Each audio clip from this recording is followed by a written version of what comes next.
Thanks everyone for showing up. I know it's the last session of the week, so I try to make my title seem really, really dramatic. I've also got lots of Bitmojis. I went totally nuts with Bitmojis in this presentation, so you're going to see them all over the slides. So I'm VP of Marketing Growth at Hubspot. And quick story is I was meant to present at the Turing Festival, the very first one, about 4 years ago. I got the flu. I couldn't make it. And so when Brian asked me to present at this session, I really started to try to think about, like, what would I actually present about, right? Put my top hat on, came up with lots and lots of different ideas. And because I'm a marketer and I'm on a stage all about growth at a tech conference, I naturally just wanted to spew out a bunch of tactics and hacks and experiments, right? Just things that make us all feel really good when we go to a conference because we can scribble them in our notepad, we can go back to our desk, and we can say, hey, I feel pretty good because I can implement this thing. I took something away from that conference. And the thing is, if you go to, you can see I went crazy with Bitmoji. Anyway, you can see if you went to, like, if you go to any amount of conferences, right, or you spend any amount of time on Google trying to figure out how to grow your business, you could be forgiven for thinking it's pretty easy, right? You go on, you look at these case studies, extraordinary results in a very short amount of steps. And we want to make it feel like it's really, really easy. But really behind all that bravado is this is really hard, and it's really, really stressful. So this is one of the metrics I owned when I started to help shift HubSpot's business to a freemium model. This is a real chart. I took the numbers out. The Bitmojis are all real. And growth, to me, is really a roller coaster of emotions, regardless if you are a startup, you are a scale-up, or you are a big company. It's really a roller coaster of emotions. And I think that, we go through those emotions together. And sometimes you think, I'm doing a really good job. Things look really great. Other times you're getting punched in the face. Doesn't look so great. You think you might get fired. And during my time at HubSpot, I've kind of learned that there is more to growth than these experiments, hacks, and tactics. So when I joined HubSpot, it's been a really wild ride. I joined when we were a couple of hundred people, a couple of $100 million in valuation, and today we're north of 2,800 people and probably $8 or $9 billion in valuation. And the interesting thing about HubSpot is when I joined, we were really a sales-led model, which means that we went to market through a sales team, and the marketing team would grow demand for that sales team, the sales team would sell to that demand. And in 2016, we decided to kind of shift more into like a consumer go-to-market. And we made all of our tools freemium. And you may have heard this thing called product-led growth. And we're in this new crop of B2B companies that have this sales and growth go-to-market. So we go to market through sales and product. That sounds great. You're going to hear that lots and lots in the future. Lots of those companies are getting large investments. The trouble with that is you have lots more people who own the go-to-market. And humans are the things that make a difference in a successful company. Being able to hire, retain talent is the most important thing you can do. But also humans are complex, right? We are hard to work. It is hard to work with us at times. And this foundational layer that I want to go through is language. How do you build a common language for growth for all of the different teams who own your go-to-market? How can they speak the same language? Team, how do you align your team correctly around your biggest opportunities for growth? And then strengths. How do we lean into our existing strengths to drive present growth, but how do we develop new strengths for future growth? So the first thing I wanted to start on is language, right? How do we align around a single language so all of these different teams can actually work together? And I talked to Mayur Gupta, who is an incredibly smart person, and we were talking about this. He used to run growth at Spotify. He now is a CMO at Freshly. And we were trying to figure out like team structure, how to build this kind of growth engine that is marketing, sales, and product. And he said something to me that really resonated. He said, no one team actually can drive real growth. True growth is at the intersection of all of these teams collaborating together. And I think he's right. And to do that, teams really need a common language to describe their goals and what they're accountable for, right? And when they don't have that common language, well, things can get mistranslated or get translated incorrectly. Like people understand things differently. And things go really, really bad when there's mistranslation between teams. Just like hopefully these signs have gone pretty bad in terms of how they've been translated into English. I, for one, am trying to become a vegetarian, so I do not think fuck vegetables. And I'm an introvert, so one day I do want to have the power of invisibility. It would be awesome. And so in HubSpot, we used to have marketing and sales trying to figure out how to do this go-to-market. Now we had marketing, sales, and product. We had 3 teams who owned our go-to-market. So we came up with this model called Sparketing, right? Clever play on words. Sales, marketing, product. We are marketers. Woohoo. The model helps us to set goals for each team and the commitments we have for each other. Now, before you can actually get into the metrics and ownership, you have to agree on a conceptual model of how your business will actually work. And if you work with me for any amount of time, you will know I've tried to put every problem into a 2x2 matrix. I try to oversimplify that problem. And so in the early days of when we were shifting to freemium, I kind of drew out this model for the exec team. It's pretty simple. The user experience is pretty simple, right? You have an axis of fit and interest. Fit is this company a good fit for your paid plans? By the company size, the geographic region, any other data, like demographic, firmographic data.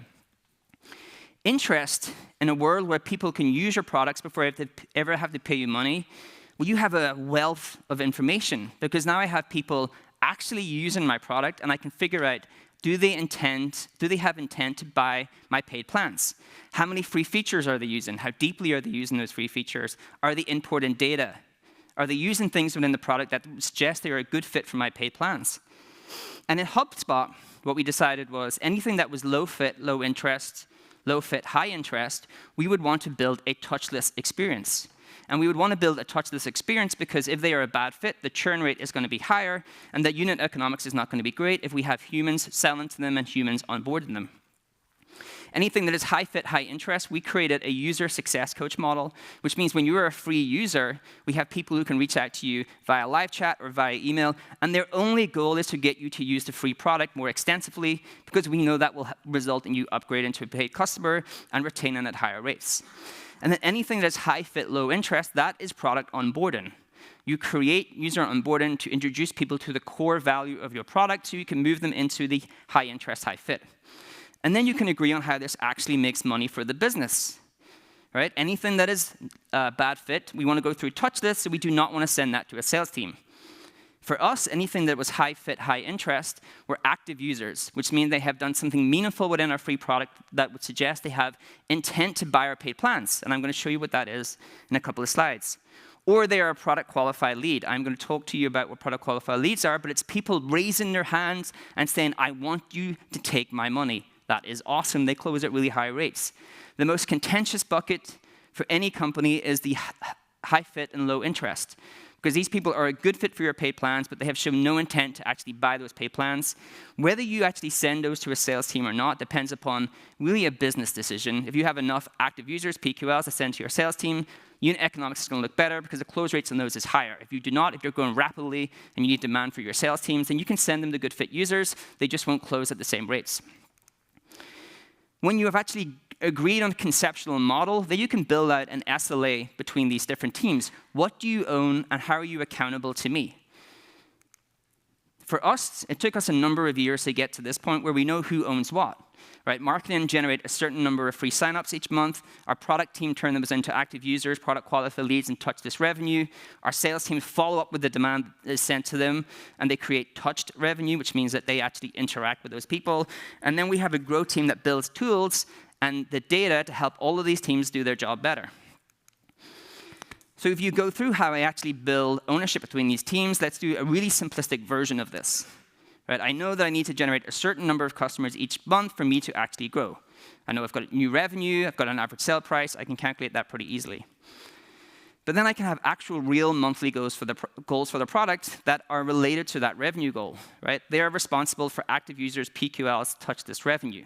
So I know if I know the conversion rates of those things, the number of customers I need to generate, I can actually put raw goals against each of those things. Two big things when you're building goals for your product teams. You need to know what your activation rate is. The activation rate is the core value of your product, you want to know that more people are experiencing that core value over time. That is how you're going to have a better and healthier business. Let me give you some examples. Who here has used Calendly? Right? Really, really great product, really great company. Their core value is to make scheduling meetings easier. Right? That's their core value prop. If they only measure the number of meetings being booked through their software, they are going to have a better, healthier business. More people are experiencing that core value over time. OpenTable, how awesome are products like OpenTable? Because I don't have to ring up anyone and talk to humans, because I don't like doing that.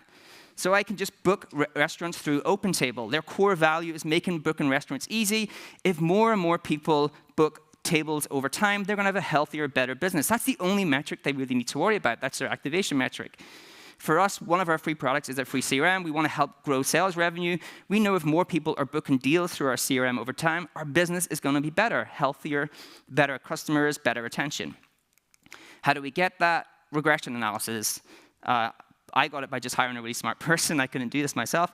But the way you actually do it is you look at your most successful customers, look at the usage events that they have in common, and then determine which are the things that actually dictate that company are going to be successful. For us, when we looked at our most successful customers, we could see that they were the ones closing deals, right? And that became our activation metric. That's the thing that we cared about. We got a user in, and when they closed a deal, then they were an active user. They showed some intent that they were a good fit for our pay plans. What are PQLs? Product qualified leads, you've probably heard in B2B. If any of you work in B2B, there's something called a marketing qualified lead, typically a trial or a demo. Product qualified leads are demand that are created from the product itself. I can tell you from what I have seen, an MQL can convert anywhere between 4 to 6%. A PQL can convert about 20%. They're just so much more qualified because people are using the product before they ever reach out to you. In Hubspot, we've had 3 different types of PQLs. We have a hand-raised PQLs, which means when you are in our free product, at any given point in time, you can raise your hand through live chat or an embeddable meetings link, book time with a sales rep, and just ask about our paid plans. We have usage PQLs. These convert far higher than anything else. This is when someone is using a free feature and they've hit a limit on that free feature, and to remove that limit, they need to upgrade to your paid plans. They convert higher, the highest out of all the different PQLs we have. And then within our free platform, you also have features that have a lot of lock symbols, and to remove that lock, you have to upgrade to your paid plans. So you need to agree on what is your activation metric, the core value of your product, how do I measure that, and what are the demand that I actually create from the product itself for the sales team. Marketing goals are pretty simplistic, right? I can just look at the sign-up to customer conversion rate, the number of customers. I can get the raw number of sign-ups marketing need to generate. For example, if I need to generate 100 customers per month, I can just reverse engineer my funnel, right? And you can do this regardless of what your funnel is, whether it's freemium, whether it's SaaS, whatever, even if it's in B2C. If I know my PQL customer rate, I know how many PQLs I need to generate. If I know my active user, the PQL rate, I know how many active users I need to generate. And I can work all the way back up to signups and visitors. Why is this stuff important? Because now marketing are responsible for a revenue goal, right? If we do not hit our sign-up number within HubSpot, 100% of our revenue is dependent upon marketing source demand. If we don't hit our sign-up number, sales miss their revenue goal. We've instrumented our funnel down to the granular level. And then sales are responsible for how quickly they follow up on that demand and how many times they interact with the demand that actually sent to them. So you can measure sales performance across those different data points. So when you establish those things, then I can say, well, these are the metrics that you are responsible for, and this is how you're accountable to each other, right? I set up SLA charts. So I can have a monthly chart that says if I do not hit my sign-up number for marketing, I'm going to miss my revenue number. Product do not generate the right number of active users or PQLs, I'm going to miss my revenue number. And sales, we typically look at charts like how quickly do they respond to the demand they're sent. I can tell you if you respond to a lead within the first 24 hours or the first hour, your close rates are phenomenally higher than if you actually wait 24 hours, 48 hours. Speed matters. People forget they actually reached out to you and were interested in your paid plans because there's so many other providers doing similar stuff, and they're usually talking to many people at once. So when you've done that, you can then start to think about how do I align my teams around the most significant opportunities for growth. Team structure seems boring, but it's one of my favorite parts of growth. Really, at some point in your company's growth structure, team structure becomes the most important growth lever you have. One of my favorite articles in this came from the director of Coinbase when he was talking about how they actually went after the biggest growth initiatives when Bitcoin was on its wild ascent to $20,000. I lost a lot of money, but still the article was really, really good, and I love Coinbase. And he had this really, really great graphic, and he talked about, hey, look, this is how we think about how work gets done.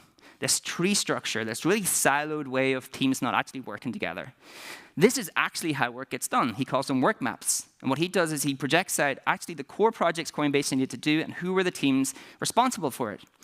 And that's because cross-team alignment is the one way that you will be able to outgrow your competitors. And what you want to do is continually look to realign your teams around your biggest opportunities for growth. For example, at Hubspot, we do this every 12 months.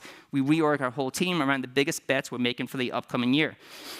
I got to catch up with Lenny Retzkigar, who ran all the growth for the supply side of Airbnb. And he said at some point in Airbnb, they realized their biggest opportunity to growth was to have cross-functional teams around a dedicated problem. And you can interchange problem with opportunity. Right? Cross-functional teams are the things that drive real growth. Whether you are trying to double your organic traffic, which is a very top of the funnel metric, or you are trying to improve your user onboarding, which is an in-product metric. Now, I need to give a warning that cross-team alignment does not happen overnight. It's really, really hard, right? The first time you're trying to get all of these different teams working together, well, it can seem like fire, right? When we started to try to get sales, product, and marketing all to work together and establish ownership, we did not do that overnight, right? It could be fire, and I don't mean that in the kind of young, hip-happening kind of word of like, yo, your suit is on fire, it's rad, it's cool. I mean that like, yo, every fucking team is on fire. They are about to kill each other. And that's kind of the first year when we were trying to shift our model in that direction.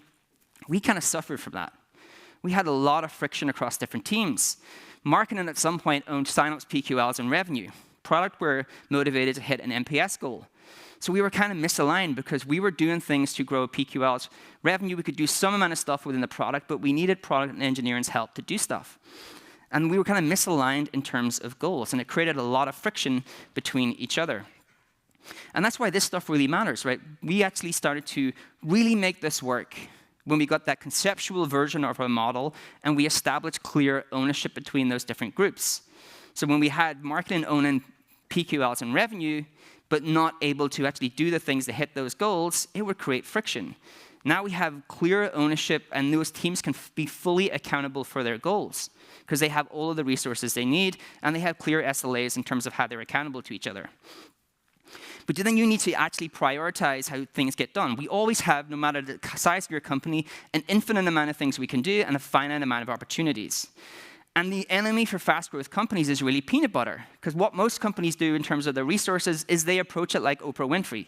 They say, oh, you get a little bit of resources, you get a little bit of resources, you get a little bit of resources. And they won't make the hard call on saying no to things. You should over-invest in a couple of things. And we do that through something called the Hubspot lanes model.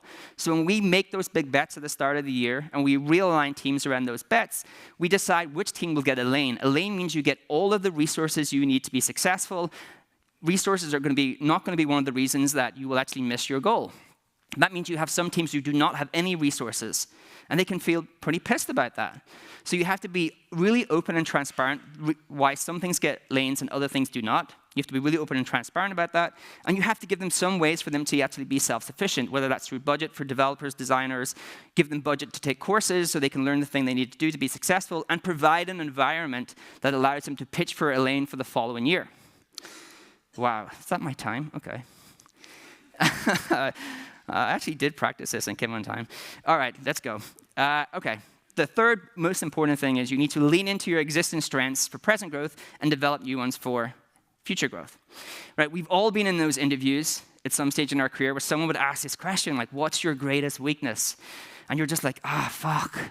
This person has made no effort to actually come up with good interview questions. They just Googled how to do an interview and did the top 10 questions. But you want to answer because you really want the job. You think, okay, well, I think it's that I'm a perfectionist. Everything I do is so awesome that sometimes it's okay to be like 99% awesome and versus my usual 105. I say like a lot because I spend a lot of time with Americans. And you think, I nailed that answer. The interviewer is nodding their head, giving you the smile. But really in their mind, they're thinking, what a fucking horrible answer. It makes me kind of sick. But it's not the question. It's not the answer that's a problem. It's a question because we should lean heavily into our strengths. And that's what we try to do in HubSpot. We try to bet on the things that we're good at. We're really good at growing organic search, right? It's one of the byproducts of doing inbound marketing really well. But we wanted to get really aggressive with the goals there. We wanted to lean in there and double the amount of organic traffic we got within 16 months or less. And we didn't want to do that in a period where organic traffic was actually growing, and we would just like re-accelerate that. We wanted to do that when we had this chart, which is like, oh shit, everything is flat or going down. So we're like, hey, we need to double this amount of traffic if we want to keep growing to be the company we want to be. And we knew we still had growth left. Like in B2B, not like B2C, sometimes you just saturate channels, right? And there's just no growth left. So we did this analysis, and we saw, hey, there's still lots of room to grow within these channels. And we really want to double down on organic search. So the first thing we did was realign teams, because it actually works. So we realigned all of our teams around 2 content strategies. We call it hearts and minds. The mind strategy is we want to create informative content for small to medium-sized marketers, business leaders, salespeople, and customer success people. Hearts is we want to create content that actually creates an emotive, connects emotionally to people, right? Connects emotionally to our potential customers and our customers, topics that they really care about. We created 2 near-identical playbooks to create editorial calendars for each of these content strategies. One of them, we created a search insight report where we automated a way to gather up all of the keywords that were relevant to our personas, that were above a certain threshold in traffic, and provided a play-by-play editorial calendar for our content team. The content they should create, what elements should be in those blog posts, video, images. Like, we created the exact things that they should create across that quarter. Then we had a Buzz Insights report where we gathered the same information, but we used engagement data from social. These are the things that people actually cared about. We, of course, created a cross-functional team for our Mind content. So I'm just going to go into the Mind content because it'll be too long to go into both.